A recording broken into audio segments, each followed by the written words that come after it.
Hey guys, welcome back to the channel. So today I've got a pretty simple DIY video. This video is probably going to be pretty short, honestly. Basically, as you guys can see, I do have the Mustang in the driveway today.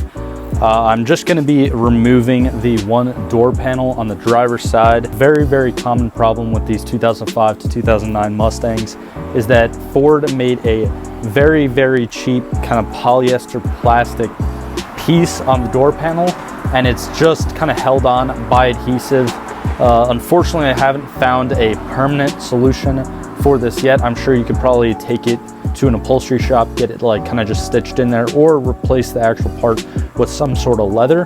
But today I'm gonna just show you guys the very simple process of actually removing the door panel, kind of setting it up, and then just, I guess, preparing it to either use spray adhesive. I think I have a pretty good solution for it. Again, it's not permanent though, so unfortunately, like every 3 to 6 months I do have to change it. Now I do live in New Jersey, so we have very cold winters and very hot summers.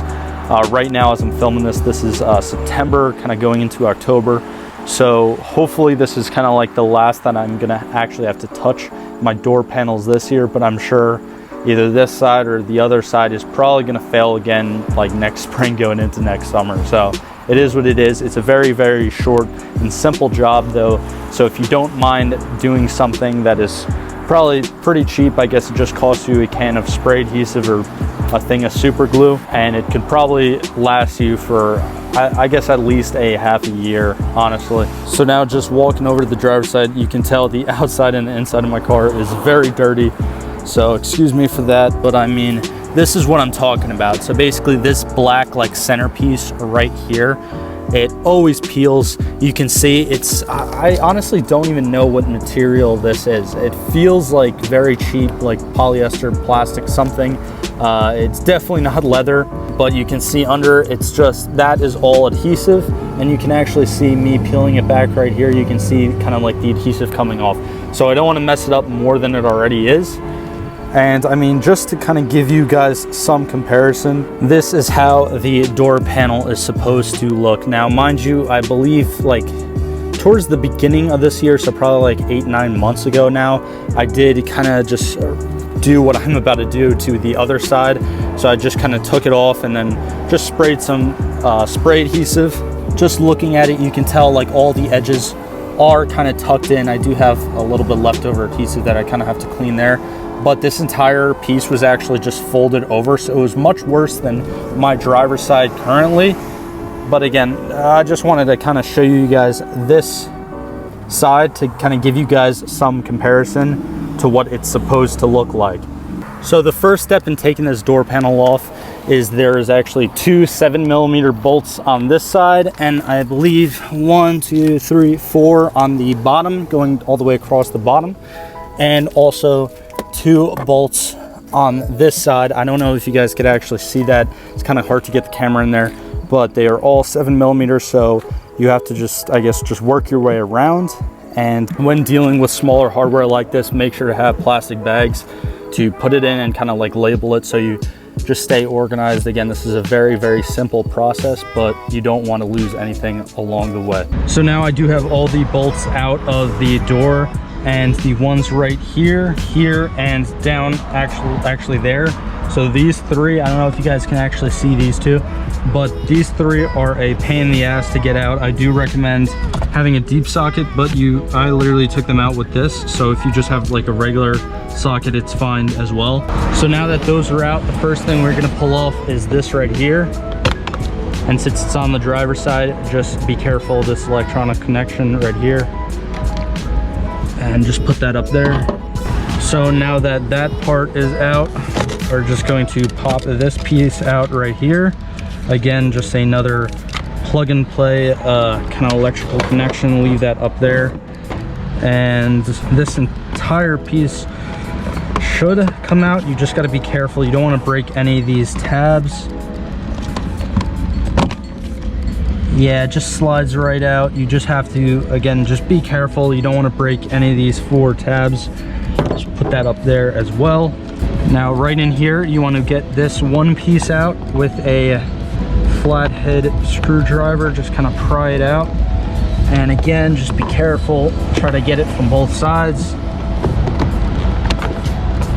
And that comes out right there. You can see kind of how it does slide in underneath. And you can see also underneath here, I don't know if the camera's actually picking it up, but there's a lot of just like dirt and grime and extra adhesive. So once this is all out, once everything's kind of taken out and in your garage, I do recommend just cleaning everything. The last part that does come out, I believe the last plastic part is right here.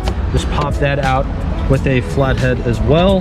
These two right here, they're basically called a, I believe, T55, T65 Torx bit. Now when dealing with this specifically, I do recommend you use the proper tool for this job.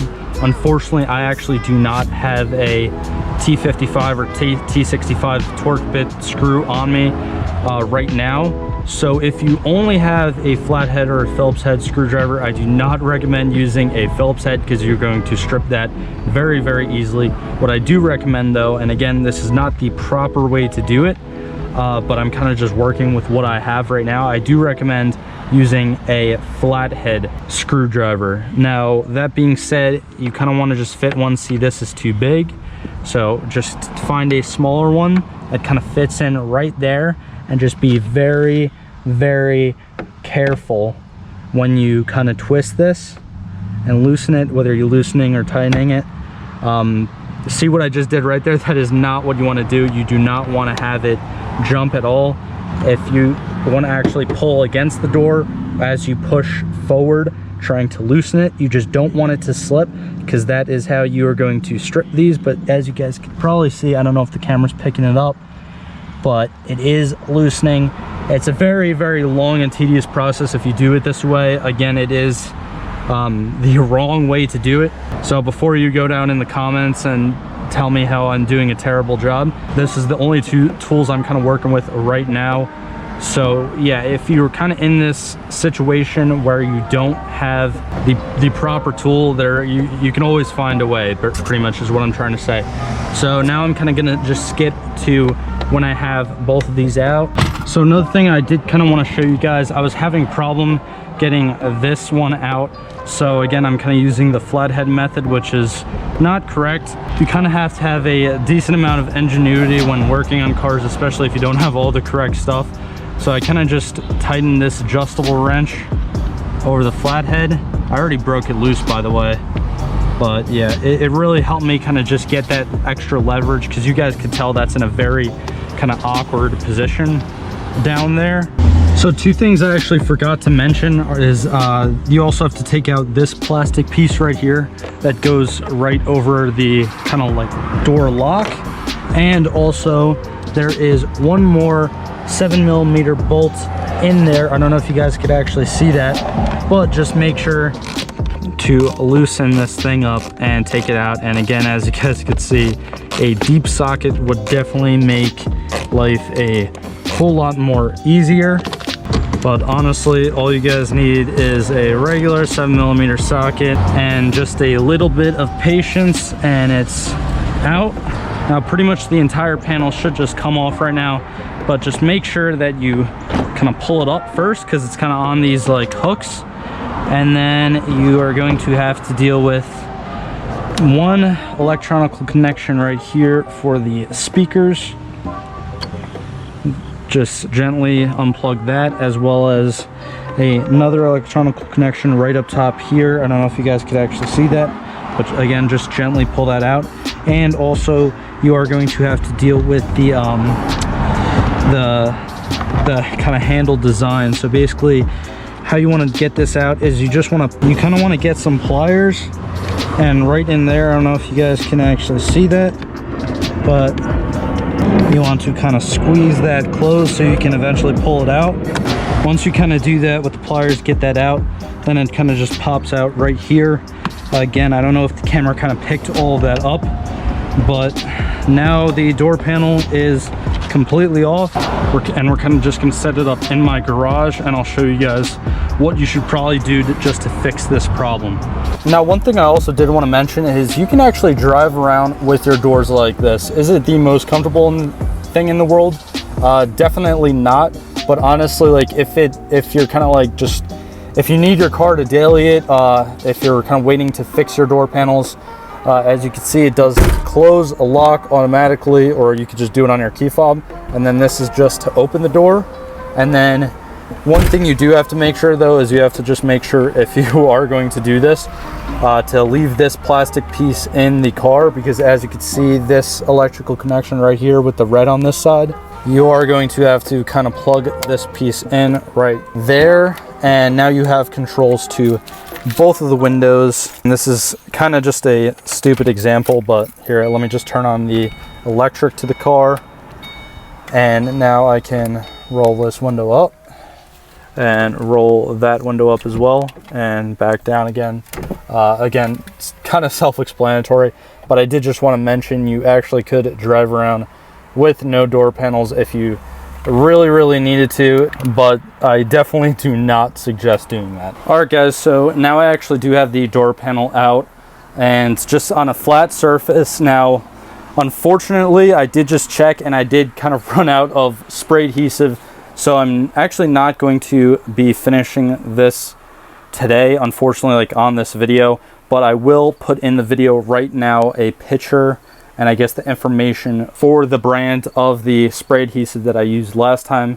It worked absolutely great. It worked for the other side of my car, and once I actually go to the store and get more, I'm going to use it for this side. I've seen many people kind of like say that you have to scrape this old adhesive off. I mean, honestly, that does work a little bit better, but you can kind of get away with just spraying a little bit of adhesive in there, and don't really worry about cleaning it once it's out. Worry about cleaning it after the fact, because I guarantee you're going to get a lot of extra spray adhesive, definitely around the outside, and also you can tell like in the inside here, this is just build up probably from the last time that I fixed this. So I mean, yeah, that's pretty much just going to wrap up today's video. Again, a very simple process. I am going to probably title it something along the lines of just taking the door panel off, because obviously we're not actually focusing on the solution to this kind of very flawed design today, unfortunately. But yeah, I mean, if you guys know of any other solutions to this problem for this very stupid design for this year Mustang, let me know down in the comments below. But like always guys, thank you for all the support, and I'll see you guys in the next one.